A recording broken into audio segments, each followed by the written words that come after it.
Subscribe to our channel and hit the bell icon for the latest updates and notifications. Hello everyone, I am here to welcome you to this investigation. A female college student was preparing to go abroad for an internship in Romania.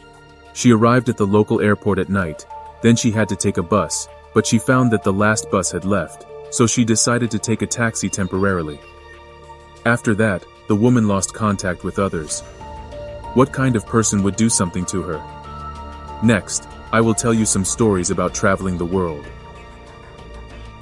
The story took place in Romania, which is located in the northern part of the Balkan Peninsula in Southeast Europe. It borders Ukraine and Moldova to the north. It faces the Black Sea to the east, with a coastline of 245 kilometers. The second longest river in Europe, the Danube River, flows into the Black Sea through Romania, forming the Danube Delta. The capital of Romania is Bucharest, which is located in the central part of the Wallachian Plain. It is the sixth largest city in the European Union. It has many magnificent buildings and is known as Little Paris.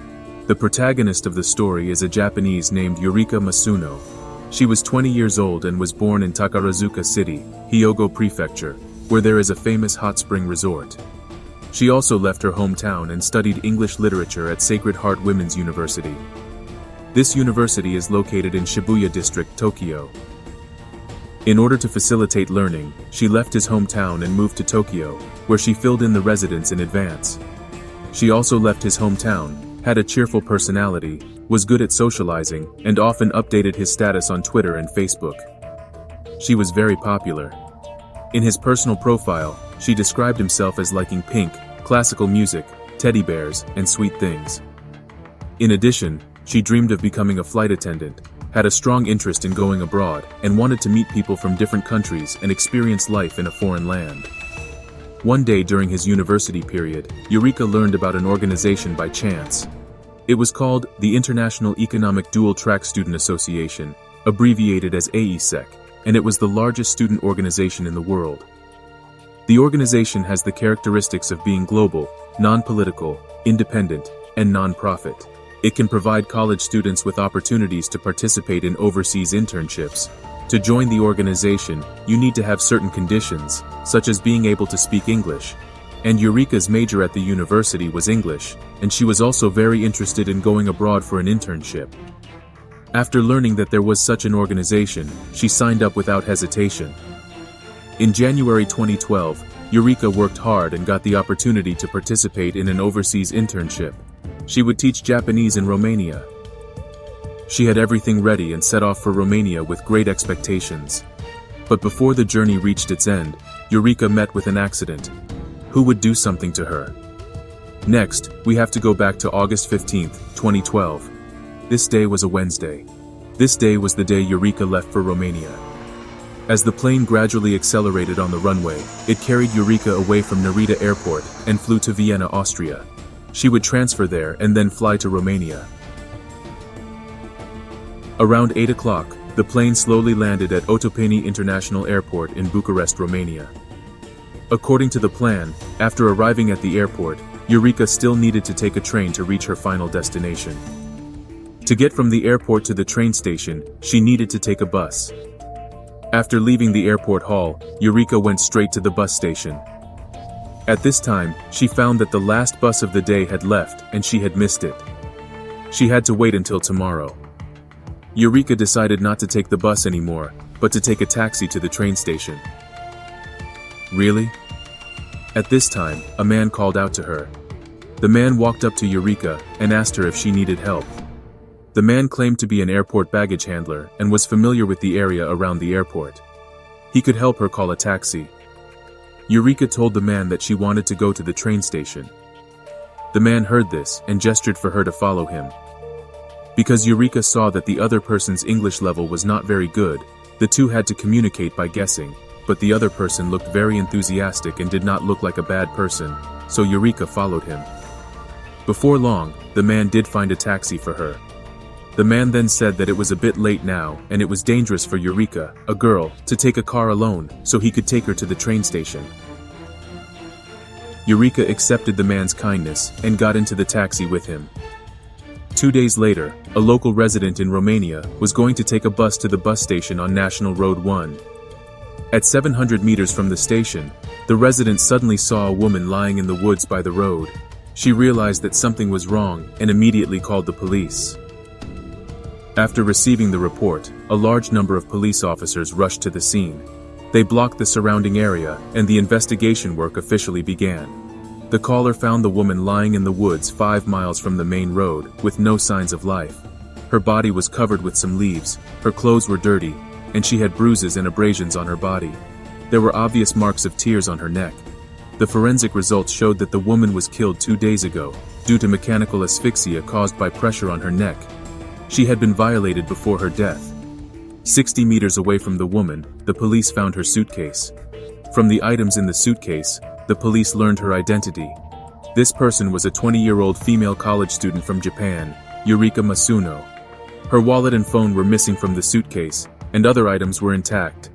The police speculated that the suspect took Yurika to the woods and violated her. After that, he killed her and took away her belongings. After stealing her wallet, phone, and other valuables from her suitcase, the culprit fled. Once confirming her identity, the police initiated an investigation into Yurika's activities on the day of the incident. Airport surveillance footage revealed that a man approached her and engaged in conversation upon her plane arrival. They later entered a taxi together around 8:30. Witnesses testified to seeing the man depart with Yurika that night. Subsequently, the police traced the taxi's route and discovered that after leaving the airport, it stopped near a bus station after about 5 minutes. The man and Yurika alighted from the vehicle and vanished. Authorities suspected the man of being the primary suspect, believing he likely took Yurika to the nearby woods and murdered her. Using the license plate number, they swiftly located the taxi driver, who provided additional details about the man's broken English and claim of taking Yurika to the train station. After the two got on the car, the man asked the driver to drive in the opposite direction of the train station. After a few minutes, the man on the car told Yurika to take a bus to the train station and said that the taxi was fast, so he asked the driver to stop by the side of the road halfway, and the two got off together. Before driving away, the driver saw the two cross the road and then disappeared. That night, the driver felt that the man behaved very strangely and did not look like a good person, so he had a deep impression of him and remembered his appearance. Soon, the police identified the man's identity based on the surveillance footage and the taxi driver's testimony. This person was named Vlad Nicolae, who was born in 1996 outside Bucharest in Ilfov County. The county is located in the center of the Romanian plain and is the smallest county in the country. Vlad's family lived in Balotesti, Ilfov County. Their house was illegally built. According to local media in Romania, Vlad's family were all gypsies, and his family members had criminal records of theft and robbery. One of his cousins was sentenced to life imprisonment for murder. Romanian are the wandering people of the world, known for their mysterious image. They call themselves Roma, are fond of wandering, do not engage in agriculture, and generally seek a living by wandering in urban or rural residential areas. Historically, they have been engaged in professions such as fortune-telling, singing, and dancing. The Romanians' way of life is incompatible with that of other ethnic groups, and most people have a negative impression of them. Vlad's family were all Romanians, and the nearby residents were very cautious about them and tried to keep their distance from them. According to the investigation, Vlad himself also had multiple criminal records. From early 2011 to August 2012, in just a year and a half, he had 6 criminal records for crimes such as robbery, theft, violation of women, and murder. Yurika was killed in a place where a year and a half ago, in February 2011, on a cold night. A woman in her 70s was sleeping in her own house. The old woman's name was Mia. She was weak and sick. She had worked in a spinning mill in Balotesti in her early years and now lived on a pension. The windows of her house were broken and the roof was made of cheap plastic boards. She only had one son who lived in Bucharest and rarely visited her. In the dark, a man suddenly broke into Mia's house. Mia was awakened by the noise. The man was Vlad. Mia woke up and didn't know what was going on. She was hit on the head by the other party and fell to the ground in a flash of black. Vlad rushed forward and shouted at her to hand over the money. Mia did not respond, and then Vlad continued to beat her. Recalling this experience, Mia said that night was like an unimaginable nightmare, leaving her with endless pain. She would rather have given all the money to Vlad at that time. Mia's neighbor said that he heard suspicious noises next door that night, so he put on his clothes and prepared to go to Mia's yard to see what had happened. He opened the door and saw a man's figure running away at a fast speed, disappearing into the darkness. The next day, Mia and her son went to the police station to report the case, but the police did not know who the suspect was. A few days later, Vlad committed another crime. He found Mia again. When he was young, Vlad committed the same crime against Mia, his co-worker at the spinning mill. He later targeted Emilia, who lived alone and was defenseless. Despite weak cries for help, no one came to their aid. Vlad not only assaulted Emilia, but also stole her pension. Subsequently, he burglarized the homes of 3 other elderly women, exploiting them and taking their money and possessions. Tragically, 2 of the victims died shortly after the brutal attacks. Despite Vlad being the primary suspect, the police lacked sufficient DNA evidence to arrest him. While DNA technology was available in 2011, the local forensic institute faced financial constraints, leading to a backlog of $300,000 in payments. Consequently, the institute couldn't analyze the biological traces from the crime scenes, hindering Vlad's prosecution. Despite surveillance footage and witness testimonies, the available evidence fell short of convicting him. The prosecutor did not charge Vlad for lack of evidence. Vlad was able to continue his activities freely and continued to commit crimes in various places. There were reports that apart from the police records, Vlad had as many as 600 victims until August 2012. This month, Yurika's case occurred. Yurika lost contact with her parents after leaving Japan that day. They were worried that their daughter had encountered an accident abroad, so they contacted the Japanese embassy in Romania and asked for their help. The embassy, through diplomatic means, urged the Romanian authorities to actively look for the Japanese national Yurika. This move obviously had some effect, as it indirectly increased the speed of the Romanian police and also launched a deeper investigation into the suspect Vlad. Maitreya, one of the survivors who was over 80 years old, had also been violated by Vlad. After learning about Yurika's case, he complained to the police that if they had arrested Vlad before, Yurika's tragedy might not have happened. 5 days after Yurika was killed, the police applied to the court for preventive detention of Vlad to prevent him from committing crimes again. During the interrogation, Vlad always refused to admit that he had violated and killed the 20-year-old Japanese woman Yurika, but he admitted that he had seen her at the airport that day, but then took a bus back to his home in Balotesti alone. The police checked Yurika's phone. According to the base station records, the last place where the phone appeared was at Vlad's home. In addition, the police later found Yurika's missing camera. The owner of the camera said that he bought it from a second-hand market. The person who sold it to him was none other than Vlad. With these important evidence in hand, the police arrested Vlad 6 days after the incident. In a series of cases committed by Vlad, he used violence against the victims, so he was suspected of having mental illness. Psychiatrist Gabriel Diaconu said that people like Vlad have difficulty maintaining normal relationships with women, so they have to look for victims. He combined pleasure and violence to try to satisfy his own desires and get pleasure. Gabriel Diaconu said that this kind of behavior had also been found in serial killers, Ion Rimaru and Lu Feng. Vlad, later diagnosed with mental illness, gained infamy as the Bucharest vampire in the local area. 22 days after the crime, forensic experts confirmed that DNA found on Yurika's body matched Vlad's. The Bucharest Central Prosecutor's Office acknowledged negligence in the previous investigation, resulting in disciplinary action against 2 prosecutors for dereliction of duty. 4 months later, Vlad stood trial for Yurika's case in the Bucharest court. After a lengthy 3-month trial, the court sentenced him to life imprisonment, as Romania had abolished the death penalty in 1990. Vlad appealed the verdict, but his appeal was rejected by the Romanian Supreme Court, upholding the original sentence. The case garnered significant attention in Japan, with public discussions and various versions of details surrounding Yurika's victimization circulating online, evoking widespread sympathy for her tragic death. There were rumors that her actual experience was worse than what was officially announced. In contrast to the attitude of the Japanese public, some Romanian media blamed Yurika, the victim, for her low awareness of prevention and danger, which led her into a dangerous situation. These voices were very sharp. Don't go with strangers, this is common sense that even 3-year-olds know.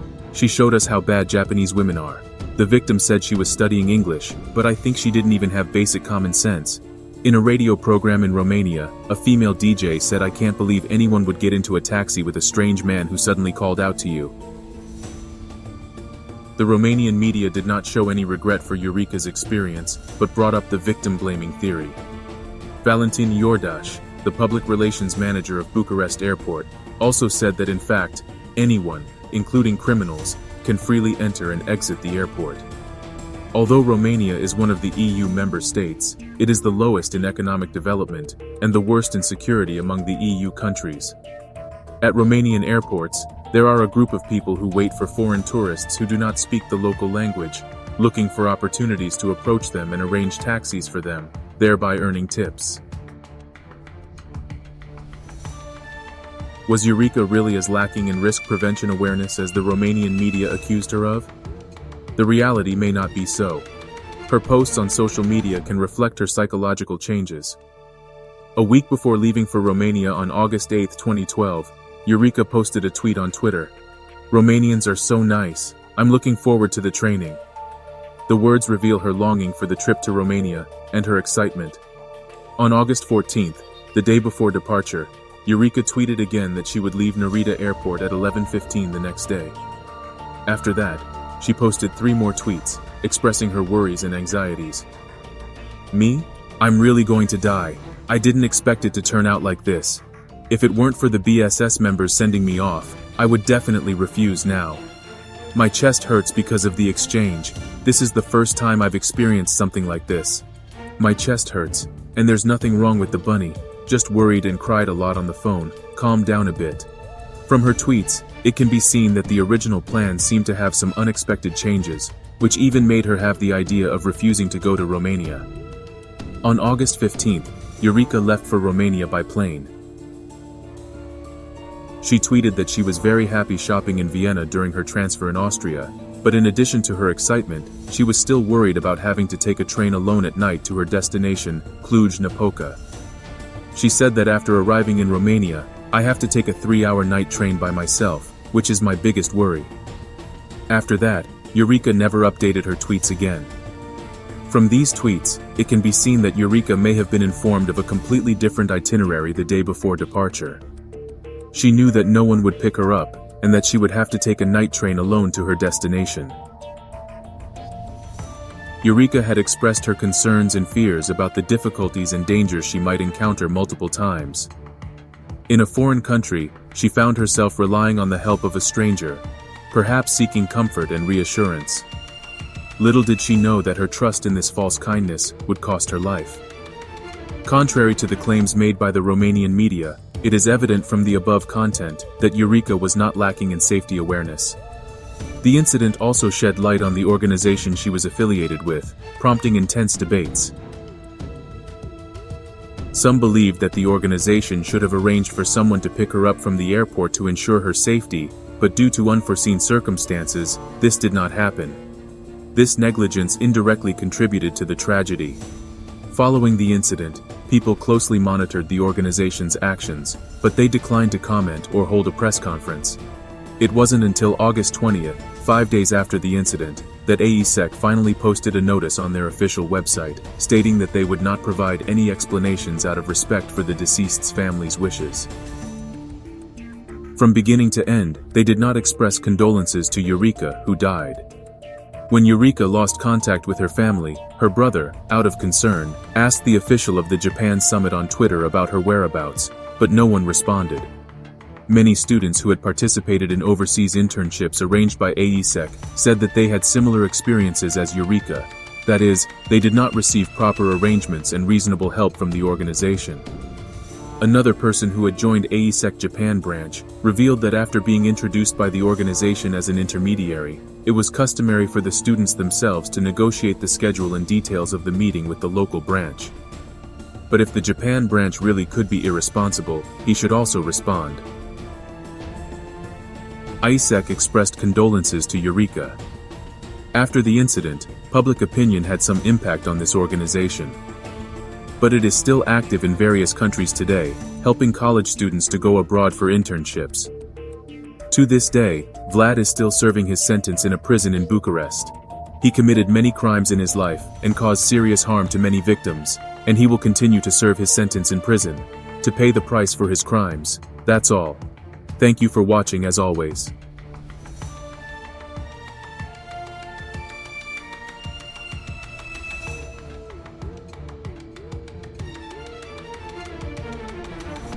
Subscribe to our channel and hit the bell icon for the latest updates and notifications.